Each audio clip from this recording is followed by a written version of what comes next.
আচ্ছা এতিয়া আজি আপোনালোকে এখন ডাঙৰ জুই লগাই দিলে আচ্ছা আজি আপোনালোকে ইয়াত বহি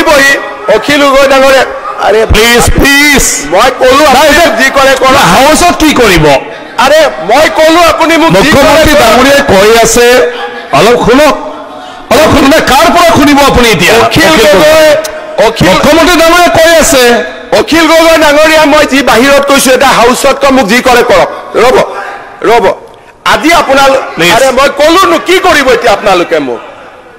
মোক কি কৰিব এতিয়া মই কলো এটা আপোনালোকে কওঁতেতো মই বাধা দিয়া নাই আরে অখিল গগৈ ডাঙৰীয়া অখিল আপোনাৰতো উত্তৰ লাগে ন 2009 চনত চাই আহিছো বাদ দিয়ক আপোনাৰতো উপায় নাই আপুনি শুনিবই লাগিব কি কৰিব আপুনি মোক ক'ব হাউসত মই কাক মাতি আনিম মুখ্যমন্ত্ৰী ডাঙৰীয়াই কৈ আছে যে মই কাক মাতি আনিম আপোনাৰ কথাটো উত্তৰ দিবলৈ মই যদি উত্তৰ নিদিওঁ কোনে উত্তৰ দিব এতিয়া আপোনালোকক আৰে মই আৰে হে ভগৱান আৰে এটা কি কৰো মই কলো এতিয়া আপুনি মোক কি কৰিব নাই মই আৰে টিভিত চাই আছে না মানুহে আমুকো চাই আছে গতিকে মানুহে গম পাব কোন কাৰ ফালে গতিকে লাইভ টেলিকাষ্ট হৈ আছে ময়ো এনজয় কৰি আছো মোৰ কোনো আপত্তি নাই প্লিজ সাইলেন্ট প্লিজ টিভিত অসমৰ মানুহে চাই আছে মই মোৰ আদৰ্শত আছো গতিকে মানুহে মোক ভাল পাব গতিকে ইয়াত কৰিলে কৈ থাকক একদম প্লিজ আপুনি হৈ থাকক কৈ থাকক মই শুনি আছো প্লিজ আরে খবর দিয়কচোন মাননীয় ইয়াতে এক মিনিট মাইনৰিটিৰ ভোটৰ কাৰণে যিমান কম্পিটিশ্যন কৰে কৰি থাকক মইতো তাত নাই আচ্ছা অধ্যক্ষ মহোদয় আজি আপোনালোকে এটা ডাঙৰ কথা ক'লে আজি চক জানি বা নাজানি আমাৰ জনিয়া সমষ্টিৰ বিধায়ক আৰু বিৰোধী দলৰ দলপতি গৰাকী এটা আজি ডাঙৰ কথা ক'লে আৰু আপুনি কি কৈ আছে আৰে মই পক্ষ ল'ম না আপুনি কি কৰিব মই পক্ষ ল'মেই বাছ মই পক্ষ ল'মেই প্লিজ যি কৰে কৰক না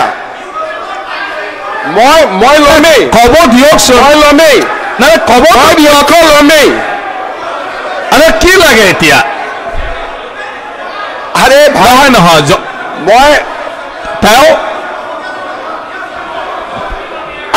আপোনালোকে যদি নুশুনাকৈ আপোনালোকে ষ্টেটমেণ্ট দিবই দিয়া নাই হ'ব কি ডিভাইড এণ্ড ৰুল ঠিক আছে হ'ব একো অসুবিধা নাই এতিয়া আপোনালোকে শুনক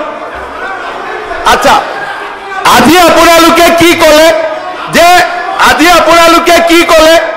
এটা ডাঙৰ কথা ৰফিকুল সাহেবে ক'লে আৰু দেৱব্ৰত শইকীয়াই ক'লে যে লোৱাৰ আছামৰ পৰা মানুহ আপাৰ আছামত যাবই হাৰি কিয় যাব কওকচোন কিয়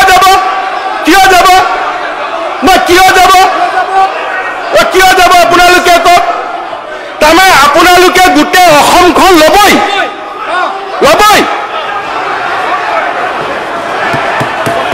তাৰমানে আপোনালোকে মিয়া মুছলমান মানুহখিনিয়ে গোটেই অসম ল'বই আমিও ল'ব নিদিওঁ হৈ গ'ল আমিও ল'ব নিদিওঁ আপোনালোকে আজি হাউচত ক'লে যে আমি ল'মেই আৰু মই কৈছো আপোনালোকক আমি ল'ব নিদিওঁ বাছ মোক ক'ব মই একদম ডেটাৰ পৰা কৈছো আৰু অখিল গগৈ ডাঙৰীয়াই যদি মোক ক'ব নিদিয়ে এনেকে থাকে তেতিয়াহ'লেতো শুনি লাভ নাই এডজৰ্ণমেণ্ট মোচনটো নিজে নোহোৱা হৈ গ'ল য'ত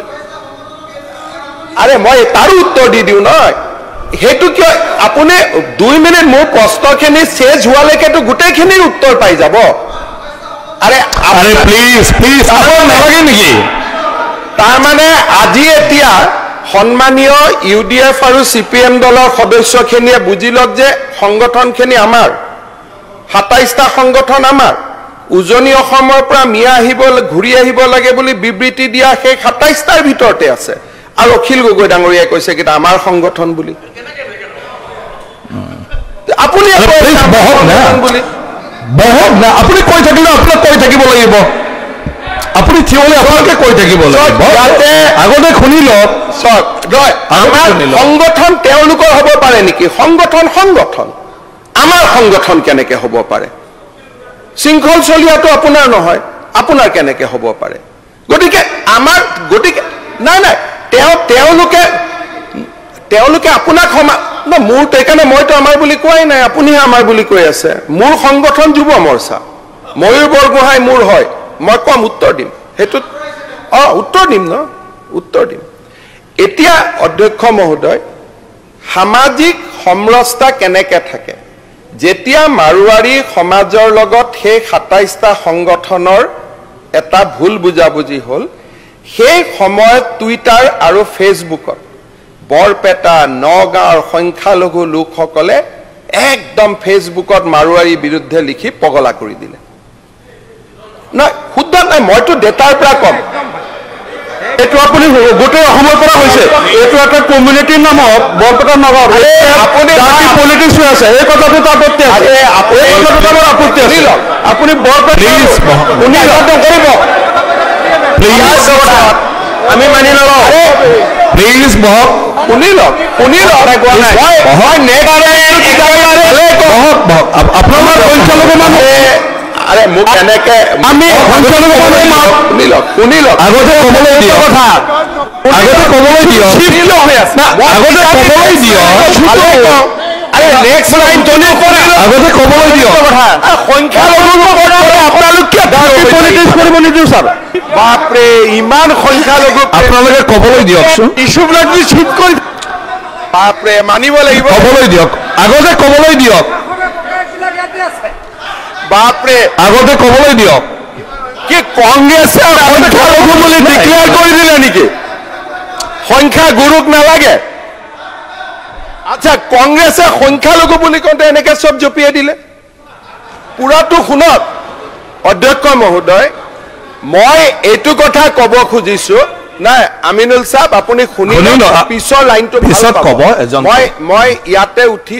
মোৰ যদি পুৰাটো শুনে আপোনালোক শান্তি পাব মানুহখিনিয়ে শান্তি পাব যদি ক'ব নিদিয়ে অশান্তি হৈ থাকিব শুনি লওক অসত্য মই কেতিয়াও নকওঁ আৰে আপোনাক প্লিজ শুনক ঠিক আছে তেতিয়াহ'লে ফেচবুকটো অসত্য হ'ব মই কালি আপোনাক স্ক্ৰীনশ্বট বিলাক আনি দি দিম ৰাতিপুৱা অধ্যক্ষ মহোদয় যদি মোক স্ক্ৰীনশ্বট বিলাক লাগে ৰাতিপুৱা মই স্ক্ৰীনশ্বট বিলাক দি দিম মই ক'ব খোজা কথাটো হ'ল যে ৰিচিভিং এণ্ডত যেতিয়া আমি সকলো আছো যিটো পক্ষলৈকে গ'ল মাৰিম কেতিয়াবা গ'ল আমালৈকেও আহে সেইকাৰণে যিবিলাক আমি ৰিচিভিং এণ্ডত থকা মানুহ সদায় সংযম যেতিয়া আমি ৰক্ষা কৰোঁ তেতিয়া সব কথা সংযমৰ মাজেৰে চলি যায় মই এইটো কোৱা নাই যে মাৰোৱাৰী যেতিয়া ভালনাৰেবল হয় আমি জপিয়াই পৰোঁ বঙালী ভালনাৰেবল হ'লে আমি জপিয়াই পৰোঁ যেতিয়া মাইনৰিটি ভালনাৰেবল হয় তেতিয়া আপোনালোকে আপত্তি কৰে ভালনাৰেবল সকলো হ'ব পাৰে এখন অসমত বহুদা বিভক্ত আৰু ইয়াত এখন মাল্টি এথেনিক সোসাইটি আৰে মইতো লয় এটুতো মোৰ আইডিওলজি আরে মইতো লয় আরে ভাই অধ্যক্ষ মহোদয় এখেতসকলে শুনিব খোজাই নাই গতিকে শুনিব নুখুজিলে মোৰ কৈ লাভ নাই শুনিব আচ্ছা আপোনালোকে উঠাই কিয় যদি শুনিবই নোৱাৰে বা আপোনালোকে যদি মোৰ কথা শুনিব ইমান ভয়ে খায় এই কথাবোৰ আনে কিয় মানুহ ইমান ভয়াতুৰ হ'ব নালাগে নহয় মুখ্যমন্ত্ৰী মানুহ হয় মই কম মোৰ মুখ্যমন্ত্ৰীয়ে প্ৰত্যেকজন ভাবিব লাগিব তেখেতে আমাৰ মানুহ তোমাৰ মানুহ বুলি ডিভিজন কৰিলে কোনোবাই যদি সমষ্টি মানুহখিনি আপোনাৰ নহয় এনেকেই আহিছে কোনোবা মাছ বেপাৰীয়ে যদি এনেকে কৈছে কেনেকে পঠাব মাছ লৈ যোনে যাব তাক যদি মাৰপিট কৰে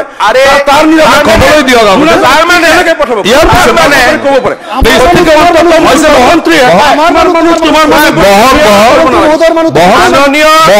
মাননীয় অধ্যক্ষ মহোদয় মই নিজে ৰিকুৱেষ্ট কৰিম আপোনাৰ কাৰণে কাৰণ এইখিনি কথাৰ ওপৰত আপোনাৰ ষ্টেটমেণ্ট ৰেকৰ্ডত যোৱাটো খুব দৰকাৰী এই যে আজি ক'লে যে আমি যামেই উজনিত ইয়াৰ ওপৰত আপোনাৰ প্ৰতিক্ৰিয়া এই সদনত অহাটো খুব প্ৰয়োজনীয় এই যে ইকনমিক ব্লকেট আৰম্ভ কৰিছে উজনি অসমৰ বিৰুদ্ধে ইয়াৰ ওপৰত আপোনাৰ মন্তব্য অহাটো খুবেই প্ৰয়োজনীয় মোৰ কোনো আপত্তি নাই এই ল'ৰা বিজেপিৰ কেডাৰ পীযুষ হাজৰিকাৰ ঘনিষ্ঠ মানুহ ঘনিষ্ঠ নহওক কিয় মই কোনে মানুহ কি কথা কাৰ কি মই ক'ব যোৱা নাই মই খালি এটাই কথা কৈছো যে যেতিয়ালৈকে অসমত খিলঞ্জীয়া মানুহখিনিৰ অধিকাৰ সুৰক্ষিত হৈ থাকিব সকলোৱে সব কৰিব পাৰিব কিন্তু খিলঞ্জীয়া মানুহখিনিক যদি আপোনালোকে দাবী ধমকি দি বহাব খোজে পৰিৱেশটো ঠিক নহ'ব এইটো কথা সদায় মনত ৰাখিব আৰু আপোনালোকে এইটো কথা সদায় মনত ৰাখিব যে এইখন অসমত জাতি জনগোষ্ঠীৰ এটা বিভিন্ন অঞ্চলত তেওঁলোকৰ প্ৰভাৱ আৰু এইটো আজি নহয় হাজাৰ হাজাৰ বছৰ ধৰি কাৰ্বি মানুহখিনি কাৰ্বি আলঙত বড়ো মানুহখিনি বড়োত আহোম মানুহখিনি উজনি অসম উত্তৰ অসমত এটা তেওঁলোকৰ সাংস্কৃতিক প্ৰভাৱ আছে খিলঞ্জীয়াৰ এটা অধিকাৰ আছে ইউএনৰ চাৰ্টাৰ আছে অন ইণ্ডিজেনাছ পিপলছ ৰাইট এইটো বাহিৰৰ পৰা অহা কনচেপ্ট নহয় আৰু অনাৰেবল সুপ্ৰিম কোৰ্ট অফ ইণ্ডিয়াই কৈছে যে অসমৰ ওপৰত এটা এগ্ৰেছন চলি আছে এইবিলাক মোৰ শব্দ নহয় আপোনালোকে যে কয় হিমন্ত বিশ্ব শৰ্মাই কয় এই শব্দবিলাক ইয়াত গোপীনাথ বৰদলৈ কৈ যোৱা শব্দ বিষ্ণুৰাম মেধিয়ে কৈ যোৱা শব্দ এই শব্দবিলাক সুপ্ৰিম কোৰ্টৰ মহামান্য আদালতে কৈ যোৱা Sarbananda Sonowal versus government of India কেছটো পঢ়িব তাত লিখা আছে অসমৰ ওপৰত ইকনমিক এণ্ড এক্সটাৰ্নেল এগ্ৰেছন আৰম্ভ হৈছে বিকজ অফ দ্য পপুলেশ্যন ডিছবেলেঞ্চ এইবিলাক মোৰ শব্দ নহয় এইকাৰণেতো মই হাউচক কওঁ যে কেতিয়াবা হিমন্ত বিশ্ব শৰ্মাৰ শব্দ নে এইবোৰ বিষ্ণুৰাম মেধিৰ শব্দ মোৰ শব্দ নে গোপীনাথ বৰদলৈৰ শব্দ মোৰ শব্দ নে অনাৰেবল সুপ্ৰিম কোৰ্টৰ শব্দ আপোনালোকে এক্সামিন কৰি ল'ব আজি হাউচত যিটো ঘটনা হ'ল মই তেতিয়া উত্তৰ দিব পৰা নাই মই দুই তিনিটা কথা কৈ যাব কেইটামান ডাটা দিব খুজিছোঁ ধৰ্ষণৰ কথাটো ওলালে যোৱা 22 আগষ্টৰ পৰা হোৱা কেইটামান কথা আপোনালোকক কৈছোঁ দায়িত্বৰ কথা কৈছোঁ ইয়াত মই কাকো অভিযোগ কৰিব খোজা নাই ধৰ্ষণ হত্যা সামাজিক অপৰাধ সমাজে মাত মাতিব লাগিব ক্ৰাইমৰ পেটাৰ্ণটো চাওক তাত মই সব মানুহৰ নাম কম স্যাৰ 22 আগষ্ট কি হৈছে এক মিনিট আপুনি শুনি লওক স্যাৰ নহয় পিছত ক'ব ডাঙৰীয়া আপুনি শুনি লওক আপোনাৰ বহুত শুন আপুনি আরে আপনি বহক শুন এটা বাক্য কম আরে পিছত কবা বহক আপোনাক কম স্যার পিছত কবা আরে পিছত কবা আপোনাক এটা বাক্য না না না পিছত কবা নহয় স্যার স্যার এটা রেকর্ডত না যাব অখিল গগৈ আপোনাক এটা বাক্য কৈছো অখিল গগৈ রেকর্ডত না যাব নহয় স্যার অফ কৰি দে আপনি পিছত কক না না নহয় নহয় বেলেগ এটা বিজনেছ নহয় ইয়াৰ পৰা সমাজত ঘটনা ঘটিব পাৰে নহয় নহয় আপুনিও ক'ব আলে মন্ত্ৰী হলে আপুনি ক'ব পাৰিব কি কৰিব জব আপুনি লুঙিখন পিন্ধি লওক অধ্যক্ষ মহোদয় নহয় নহয় আপুনি ক'ব না আৰে শিৱসাগৰৰ কথা কৈ আছো আপুনি কিয় বেয়া পাই আছে বহক অধ্যক্ষ মহোদয় 22 তাৰিখৰ পৰা হোৱা ঘটনা মই হিন্দু মুছলমান নিৰ্বিশেষে ক'ম আরে প্লিজ প্লিজ জ্বলাব খোজা নাই আপুনি লুঙিখন পিন্ধি লওক আপুনি লুঙিখন পিন্ধি ল'লে গোটেইখিনি সম্পূৰ্ণ হৈ যাব এই ঘটনা চৰকাৰে কিন্তু বহুত উচ্চতা মুখ্যমন্ত্ৰী ডাঙৰীয়াই কৈ আছে ইয়াৰ পিছত চৰকাৰে উচ্চতাই অসমখনত বহুত ক্ষতি কৰিছে অধ্যক্ষ মহোদয় যোৱাকালিৰ পৰা ইভেন অখিল গগৈ ডাঙৰীয়াই মোক সমালোচনা কৰি আছে যে 27টা সংগঠনৰ পৰা আপুনি কিয় আণ্ডাৰটেকিং লৈছে তা উঠাই লৈছো ৰ'ব তাৰ মানে আমি যে কোনো কাৰণতে আইন শৃংখলা কম্প্ৰমাইজ কৰা নাই তাৰ প্ৰমাণ আজি অখিল গগৈ নিজেই দিলে ৰ'ব দিব লাগে একেখন মিটিঙত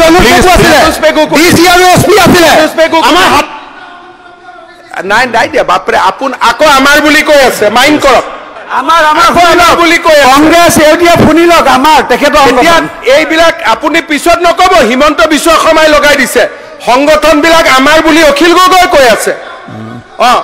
তাৰ মানে এই ৰব দি দিম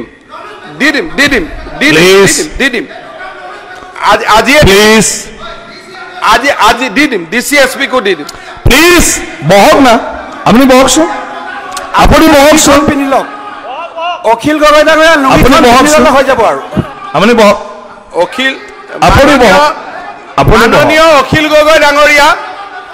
বহক অখিল গগৈ ডাঙৰীয়া আপুনি লাইনটো শুনি লওক আপুনি শুনক না আপুনি শুনি লওক নকয় আপুনি বহকচোন আপুনি বহক আপুনি বহক অখিল গগৈ সাসপেনশন কৰি দিয়া হ'ল তেওঁ হয়তো কিবা অখিল গগৈ অলপ দেৰি বাহিৰত গলে হ'ল এটা কথা আপোনালোকক মই কলো যে আগ্ৰাসী নহব এই যে ৰফিকুল জামান সাহেবে আজি আমাৰ জনিয়া সমষ্টিৰ বিধায়কে কৈ দিলে যে আমি যামেই মই আপোনাক অনুৰোধ কৰিম এই মাননীয় মুখ্যমন্ত্ৰী মহোদয় মানে ভাৰতীয় নাগৰিক হিচাপে এখন জিলাৰ পৰা আন এখন জিলালৈকে যাব পাৰে আৰু এইখিনি আপুনি নিৰাপত্তা নিশ্চিত নাযাব কাৰ্বি আংলঙত হিমন্ত বিশ্ব শৰ্মা গলেও মই মোক নিজে নিৰাপত্তা দিব নোৱাৰো যাব নাযাব একদম নাযাব কেনেকে এখন দেশৰ নাগৰিক আৰু এখন আপোনাৰ এখন কেনেকে এখন ডিষ্ট্ৰিক্টৰ মানুহ আন এখন ডিষ্ট্ৰিক্টত যাব নোৱাৰিব যদি দিল্লীৰ মুখ্যমন্ত্ৰী আমাৰ মাননীয় অধ্যক্ষ যদি আপোনালোকে এনেকে মাননীয় মুখ্যমন্ত্ৰী মহোদয়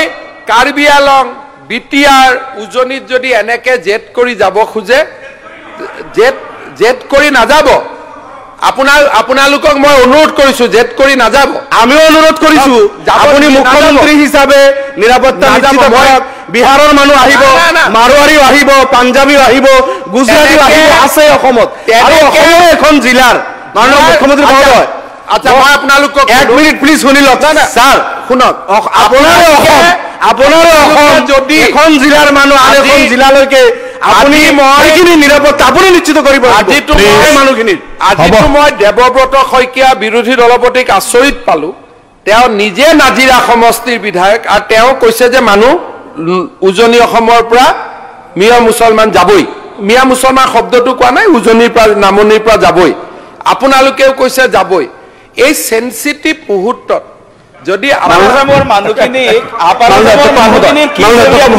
হয়তো আপোনালোকক এটাই কথা কম যে য'ত